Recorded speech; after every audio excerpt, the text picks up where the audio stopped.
Hi everyone! Okay, so today I'm going to be doing a video about the long-term effects of narcissistic abuse. The first one that I put down is commitment issues. Fear of commitment of everything. Children, jobs, relationships, buying things, like getting credit cards, just anything that you can think of that might be a commitment, even pets. Another one is you don't trust your own perceptions. And I think that has a lot to do with being gaslighted. Like if your narcissist is gaslighting you by saying, hey, you know, I saw you texting that girl, and then they delete it, and then, you know, they're telling you that you're crazy, that never happened, look at the phone, and you're like, well, I just saw you just delete it, and they're like, nope, you're crazy, then it kind of sticks with you, and you constantly are questioning what's going on. It's kind of like, for me, sometimes it's like being in a complete different universe. I think that's the only way I can really describe it. But the best thing is to, when you see something and someone's telling you you're not seeing it, just stick to your guns. Don't question it. Don't doubt it. Don't be like, well, maybe. Just be like, nope, it's definite. And it helps, but you still question. Just not, you shouldn't question it outward, because then that gives the narcissist or even other people the indication that you can't grasp, I guess, what's really going on, or understand, really. Okay, this one sticks with you pretty much your entire life. You are always on guard or in fear. I think because when we're growing up, if you have a narcissistic parent, you're always on guard, like every single day. Well, even it's the same thing with a spouse, it's just later on in life. Because you don't know what's going to happen day to day. You know that they're probably going to do something, you just don't know what. And you don't know the intensity of it. And so when you leave those people, later on, it doesn't matter who you're with or what you're doing, you're always going to be wondering what's next. Because when things get really good, you start to think, oh, well, what's going to happen next to ruin whatever is going on that's good. Another one is extreme self-consciousness, as well as how you're coming across. Like, when you're talking to somebody, do you, like, when you say something to them, you want to know, well, like, you think about it in your head, you're like, wow, did I just come off as rude? Did I just come off like a jerk? Did I explain it well enough? Did I come off as a know-it-all? Do I come off as weird? Do I sound crazy? You know, and you kind of think about it for days. You kind of replay it back in your mind, wondering how you should have said something. And that actually leads to a lot of us just not talking that much because we're afraid that we're going to come off wrong to people.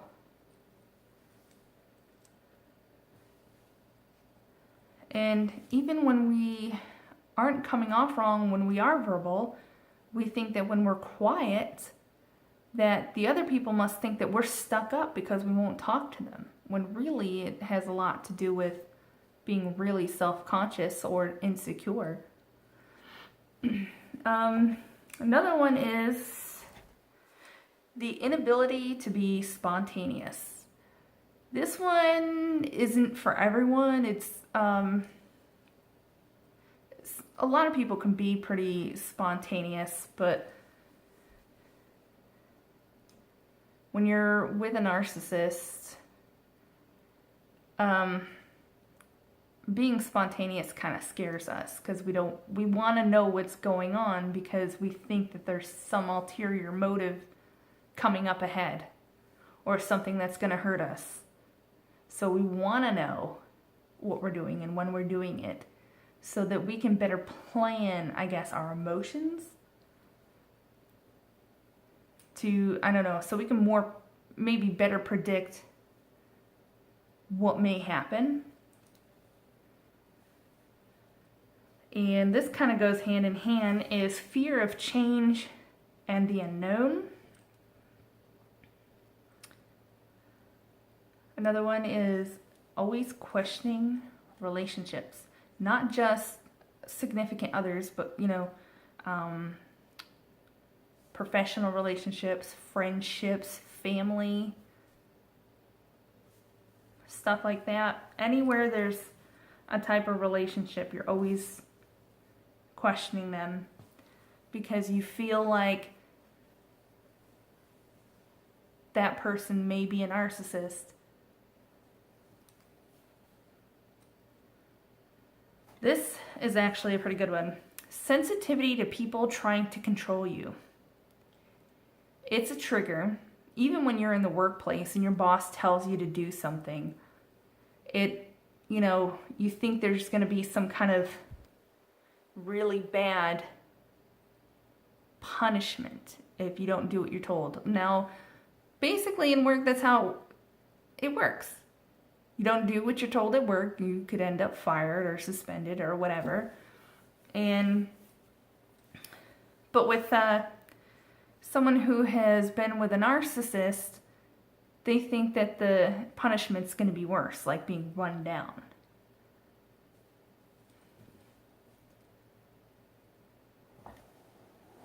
Anger outbursts.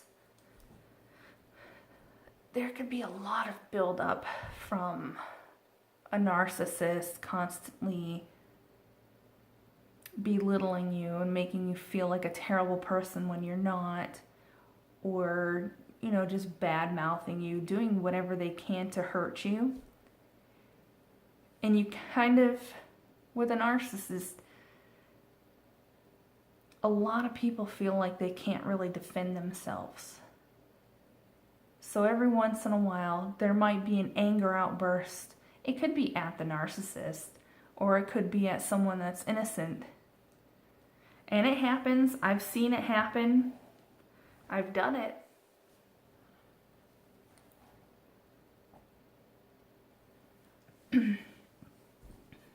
Being with a narcissist can also cause post-traumatic stress disorder, PTSD.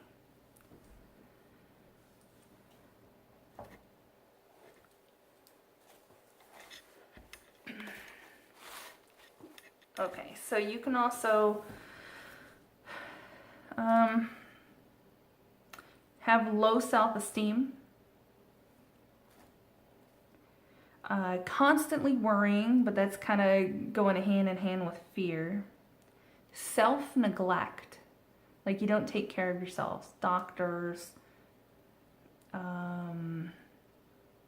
some days you don't even get out of bed and shower. But that also goes with depression. Sleeping problems, helplessness. You kind of feel like a damsel in distress. You feel like you can't do anything yourself because your narcissist, which is another issue, dependency. Your narcissist makes you They brainwash you to kind of be dependent on them. And when you don't have them anymore, it's very hard to do things yourself. And so you kind of need a lot of help. And you feel helpless because the narcissists have kind of done everything. And you're kind of stuck. Disassociation. This happens a lot.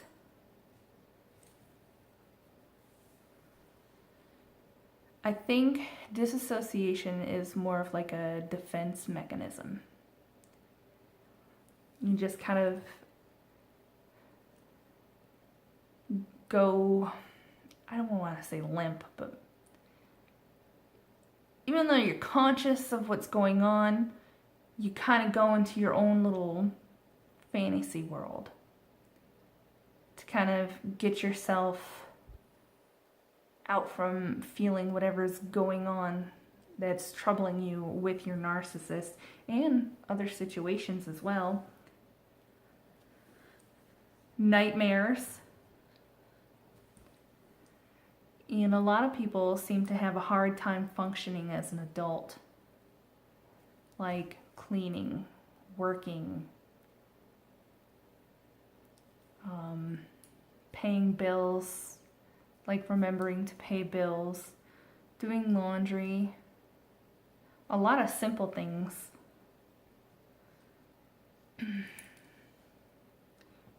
A big one is chronic self-blame.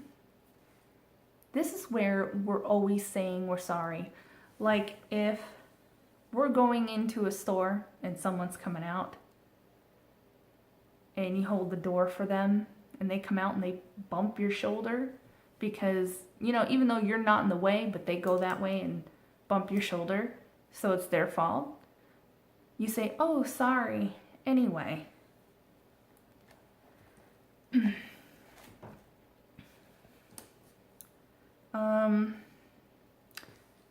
I don't remember if I said this. Withdrawal and isolation. You kind of become a hermit and you don't want to talk to anybody.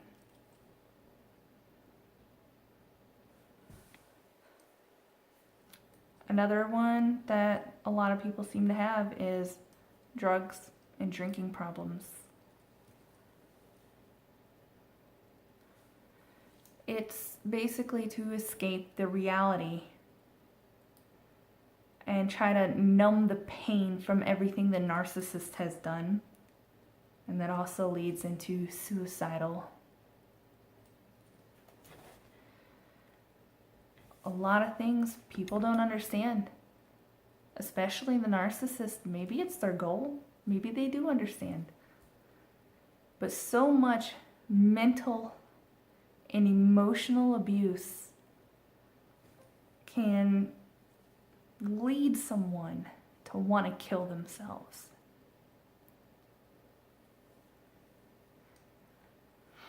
And if they're suicidal, they may also become homicidal before they end up trying to off themselves. So the narcissists, they really need to think about what they're doing.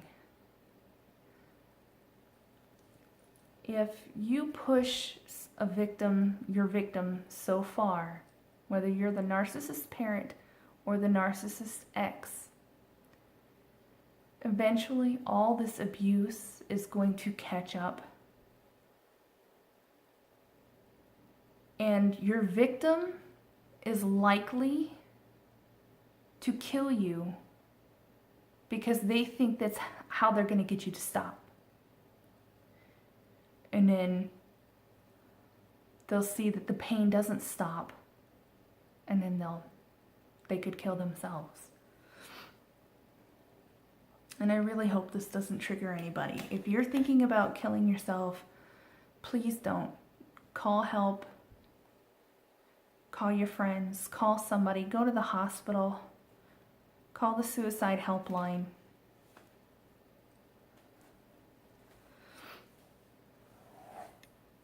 Another one is daydreaming and fantasy. Daydreaming is so that we can kind of give ourselves like an alternate reality where we can have a happy life. Like, yeah, our body is here, but our mind is in our fantasy land. And, you know, where things are happy and things are good. We don't have to worry about a narcissist, or we dream about how things could have been.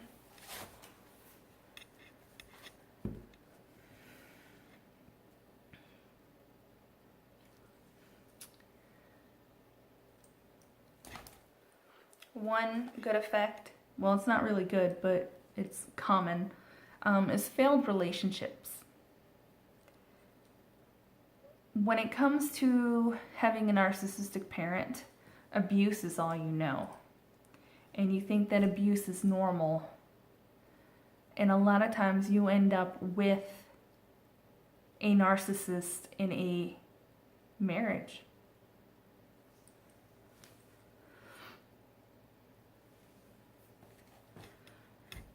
A hard time communicating. Now, I don't know if you notice in all my videos, I'm always saying and I have a hard time communicating because I'm also thinking about everything that I'm saying, and I'm trying to think as I'm talking. Like, I'm trying to think of like 10 different things to say before it comes out, and then it comes out weird. But yeah.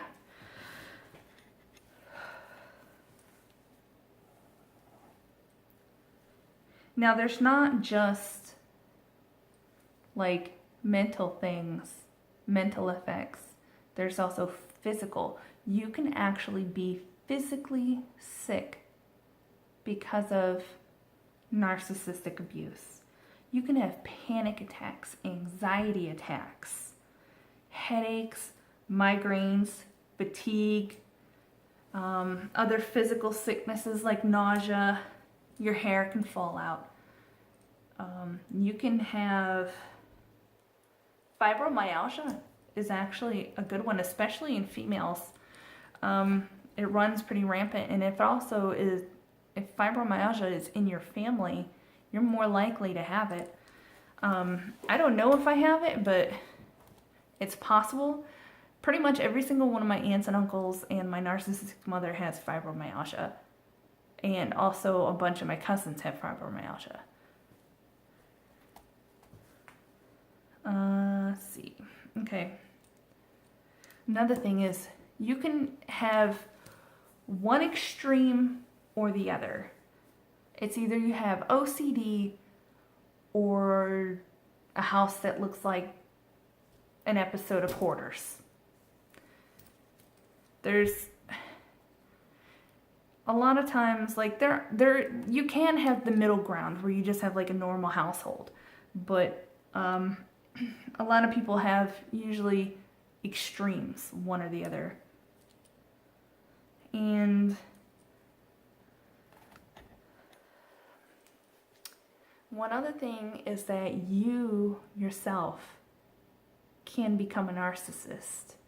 And because of all the abuse, you actually have the tendency to be worse. Extreme narcissism. If you catch it, you need to try to join some help groups. And like, if you realize that's what you're doing, you can try to stop it so that you don't hurt other people the way you were hurt.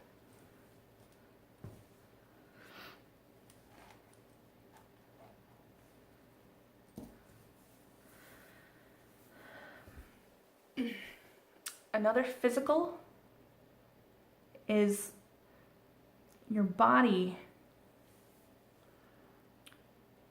I don't really know how to explain it. It's like when you're constantly stressed and constantly worried because of your narcissist, it could lead to heart attacks and like heart palpitations. Possibly maybe like it depends upon how severe, but strokes, embolisms,